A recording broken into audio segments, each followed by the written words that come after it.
आज अनसुनी कहानी ऐसे शख्स की जो कमाल का क्रिकेटर है। जब वो क्रिकेट फील्ड पर उतरा तो अच्छे अच्छे खिलाड़ियों के पसीने छुड़ा दिए। बात ऐसे शख्स की जब वो राजनीति में उतरा तो दिग्गज नेताओं को पीछे छोड़ते हुए सबसे लोकप्रिय और ताकतवर नेता बना। मैं अनुराग सिंह ठाकुर ईश्वर की शपथ लेता हूँ कि मैं विधि द्वारा स्थापित भारत के संविधान के प्रति सच्ची श्रद्धा और निष्ठा रखूंगा।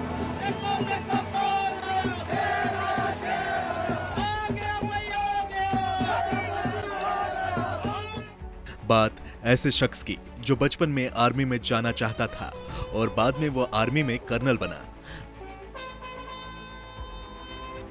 बात ऐसे शख्स की जो दुनिया के सबसे धनी क्रिकेट बोर्ड को चला चुका है।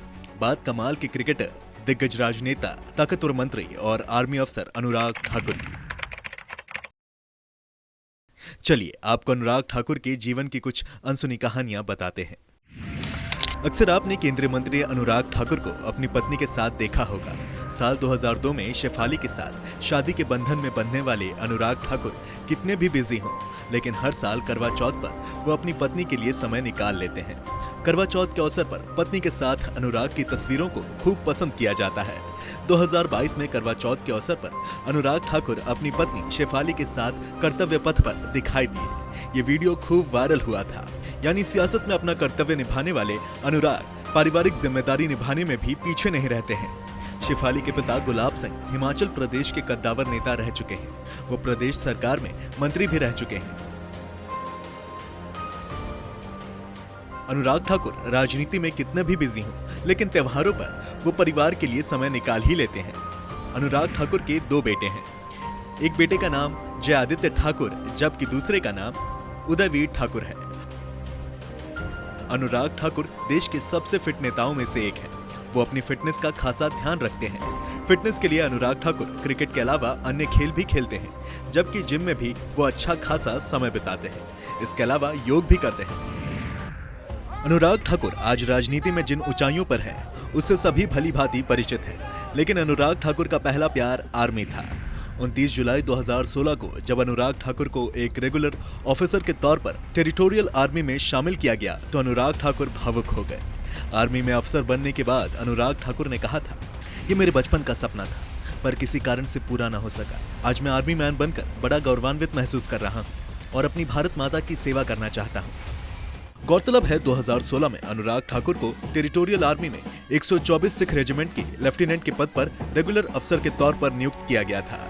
खास बात यह है कि अनुराग ठाकुर ने आर्मी में भर्ती होने के लिए बाकायदा सिलेक्शन एग्जाम और इंटरव्यू दिया था। सिलेक्शन होने के बाद ट्रेनिंग के लिए उन्हें द्रोणाचार्य आर्मी यूनिट भोपाल भेजा गया था। ट्रेनिंग के बाद उन्हें अफसर बनाया गया। वहीं 2021 में अनुराग ठाकुर का प्रमोशन हुआ और वे सेना में कैप्टन बन गए।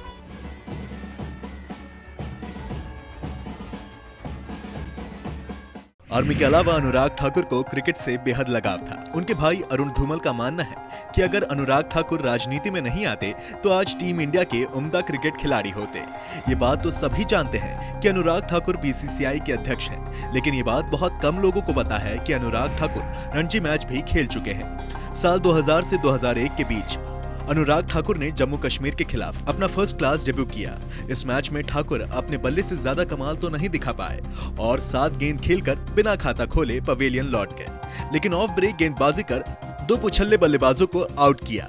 अनुराग ठाकुर ने भले ही हिमाचल प्रदेश के लिए एक ही फर्स्ट क्लास मैच खेला हो, लेकिन हिमाचल प्रदेश क्रिकेट को बढ़ाने में उनका अतुलनीय योगदान है। अनुराग ठाकुर को राज्य में 5 क्रिकेट स्टेडियम तैयार कराने का श्रेय दिया जाता है, जिसमें धर्मशाला का वर्ल्ड क्लास स्टेडियम भी शामिल है।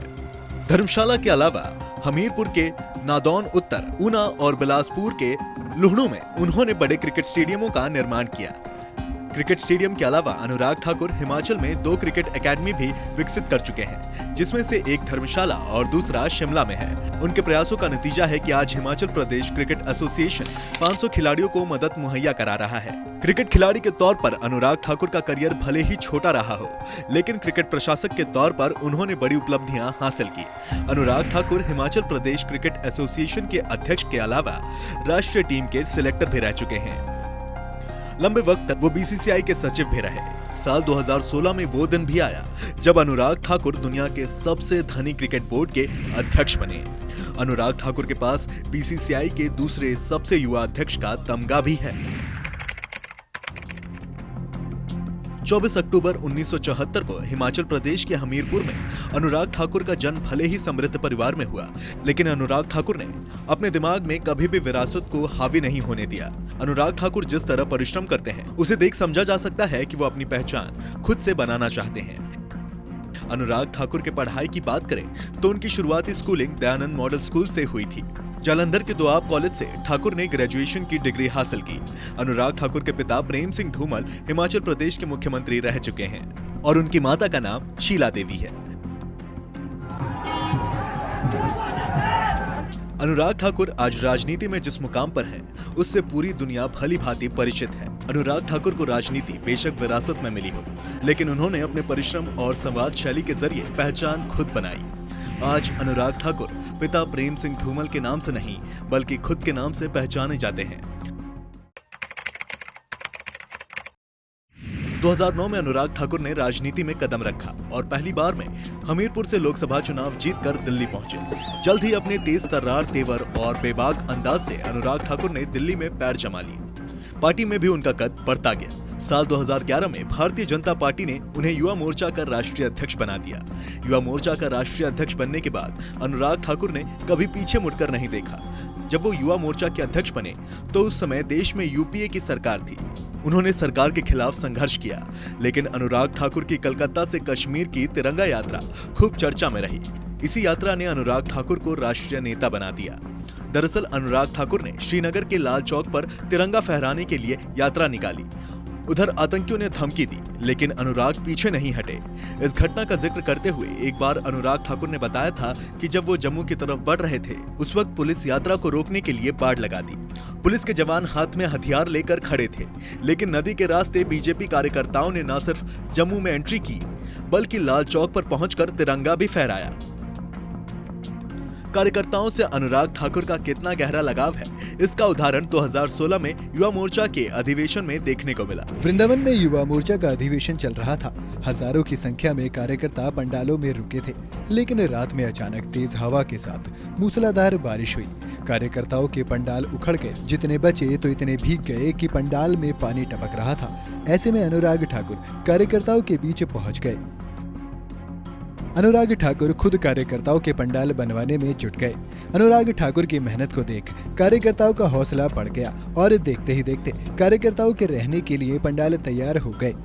कहते हैं जो नेता चुनाव जीतने के बाद सबसे पहले जनता फिर कार्यकर्ताओं को भुला देता है, उसे चुनाव के वक्त काफी दिक्कतों का सामना करना पड़ता है। लेकिन अनुराग ठाकुर बाकी नेताओं से अलग है। कार्यकर्ताओं से लगाव रखने वाले अनुराग जनता का साथ नहीं छोड़ते।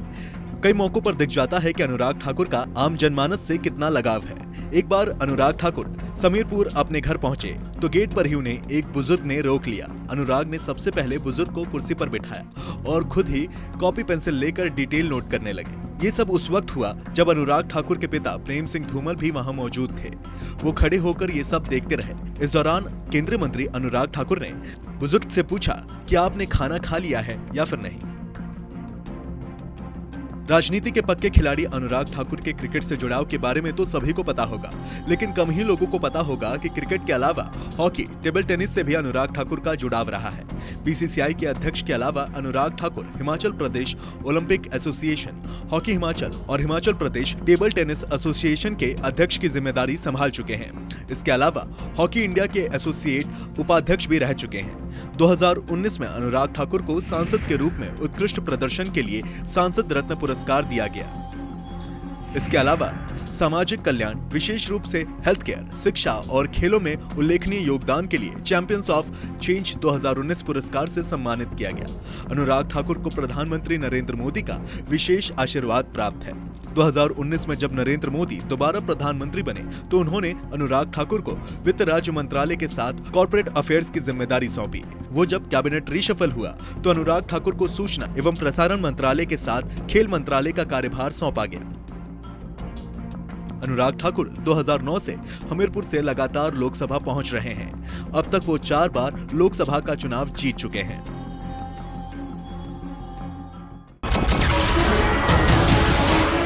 नमस्कार, मैं हूं मानक गुप्ता।